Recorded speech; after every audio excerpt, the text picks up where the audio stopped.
Hi, I'm Dan Brenton. Welcome to the Connection podcast series.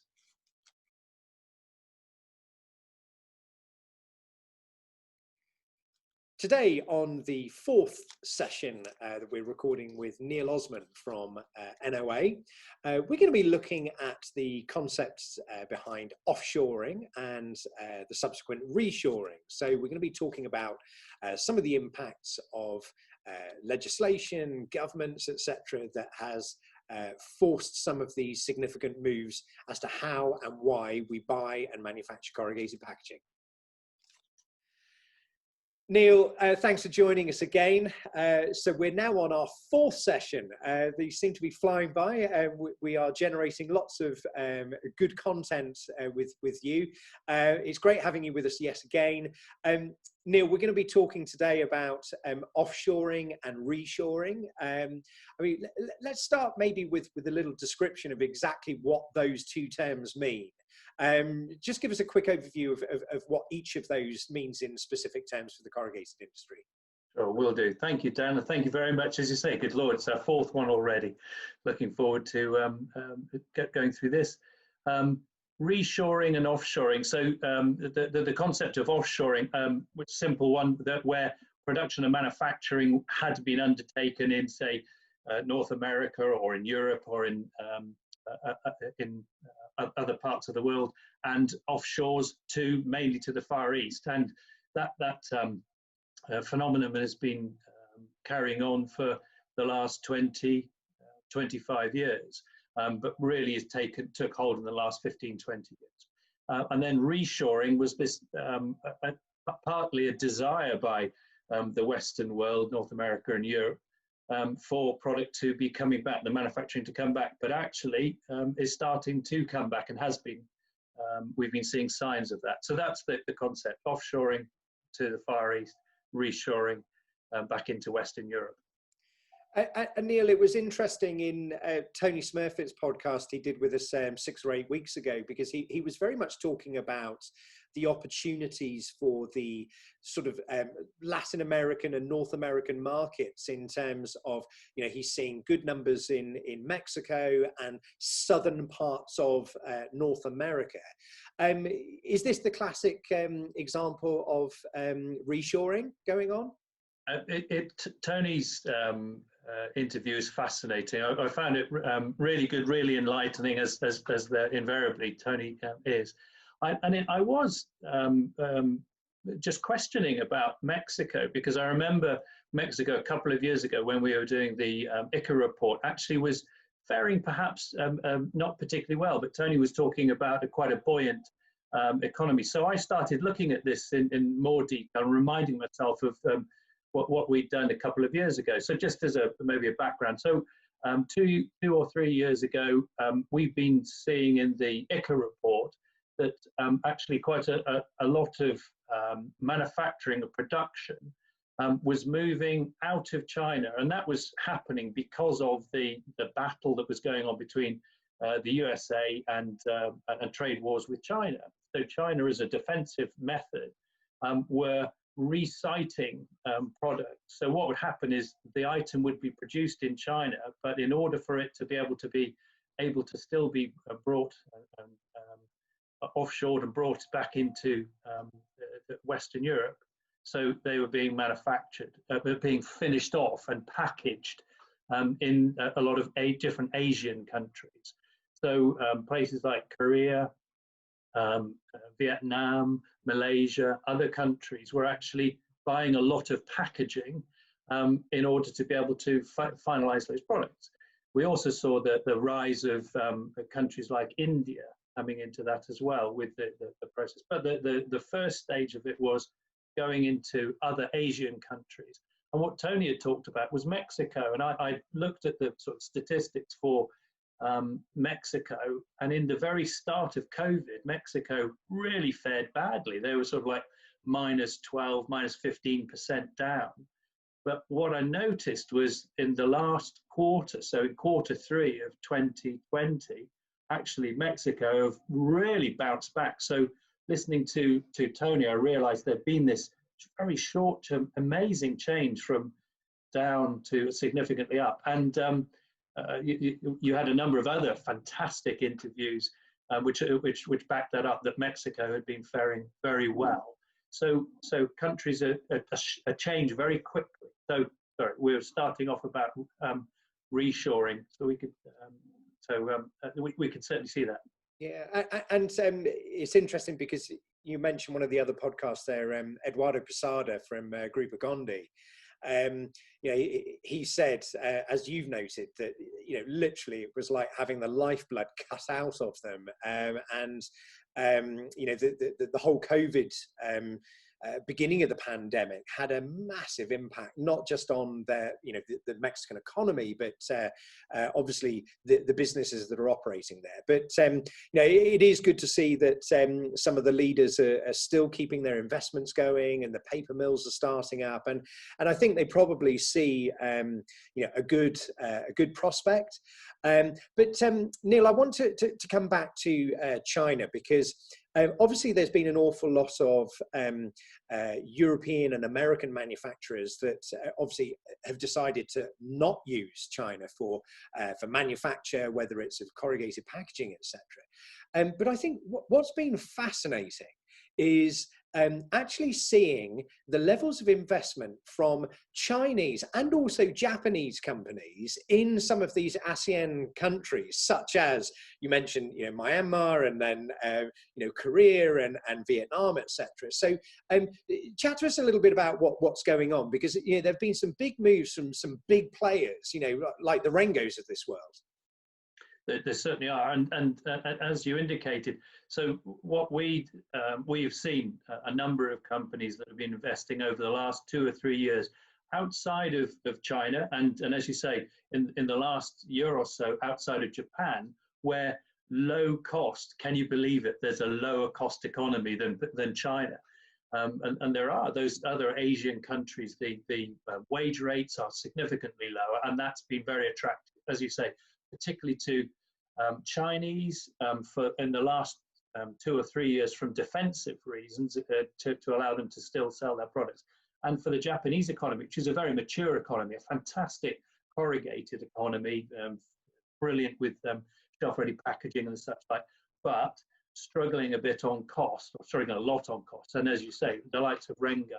I mean, Rengo have been investing in plants around the Asia Pacific area for a long time, and the development of that, other companies are doing the same.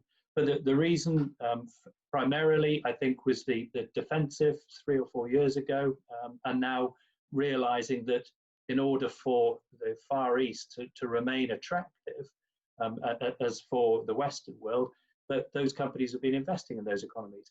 However, what we're starting to see now, and I think that's what Eduardo and Tony Smurfit say about what's happening in Mexico and South America and Central America, and Mexico can be considered part of North America, or it can be Central America. Those economies are really booming, and I think it's a sign that the workload has returned to the land mass that's either tipping on America, or actually with Mexico right on the border.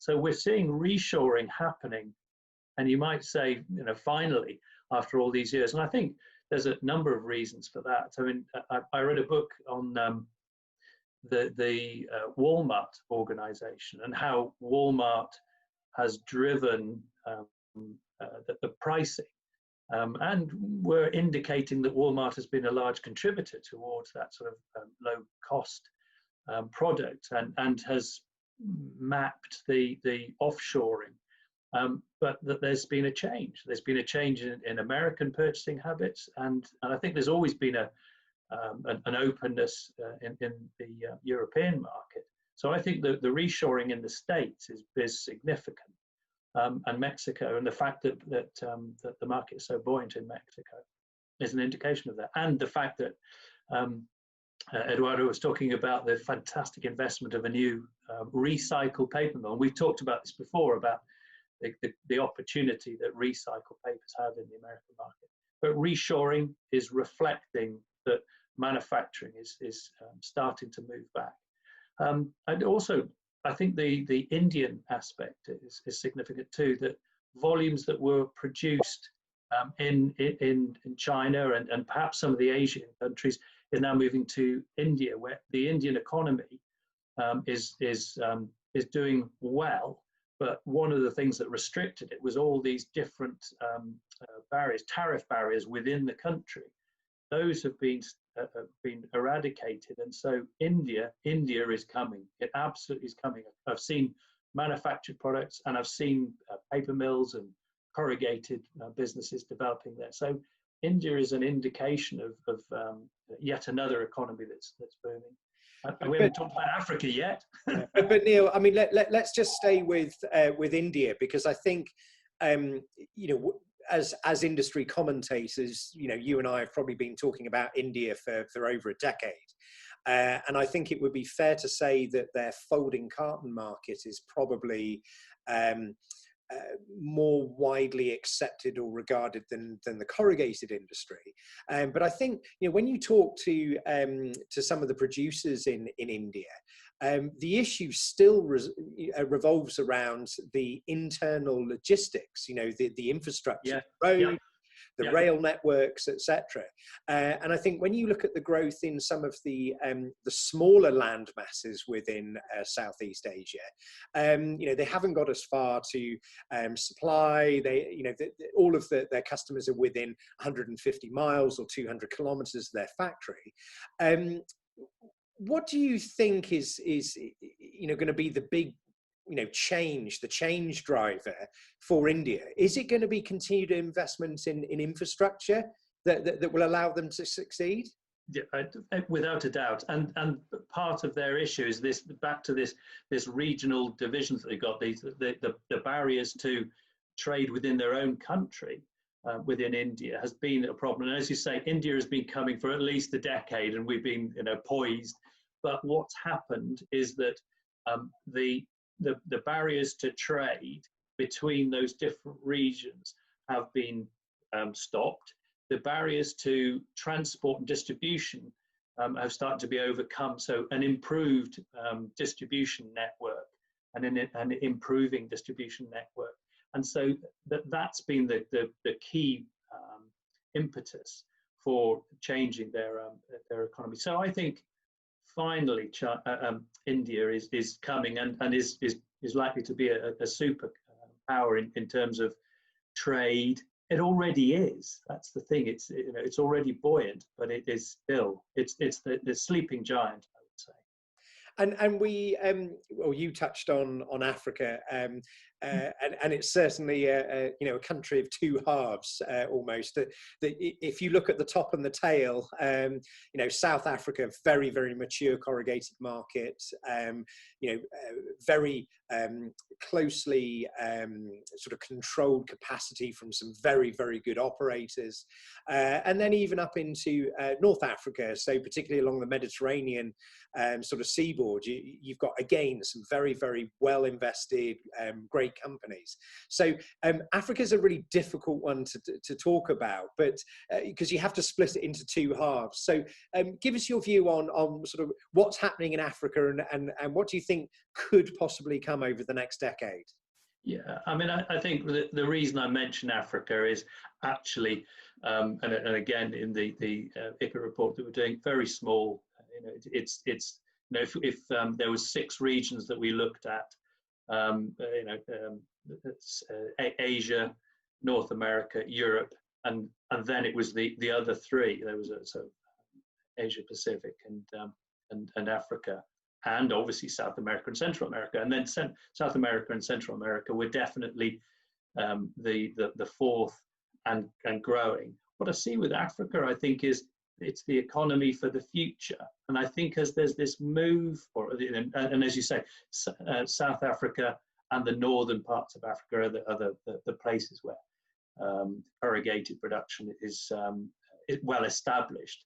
I think as the mood moves away from the China, and that's been driven by the Trump years, I think there will be people looking to invest in new and exciting economies. And for sure, there's northeastern part of of Africa, into some of the Middle Eastern, as we call Middle Eastern countries, doing very well and buoyant. So I see that as it's a hidden jewel for the future, not taking away from India being the jewel now, and I think South America and Central America. So those for sure they're the places now, as we have reshoring coming back from the Far East.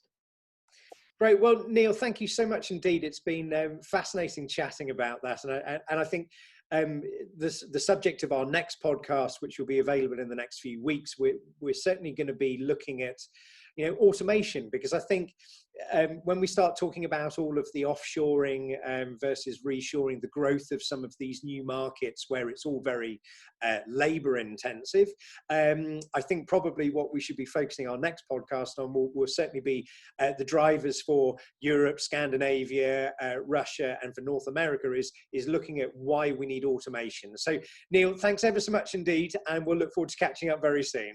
Thank you, Dan. I'm looking forward to talking about automation. Great subject.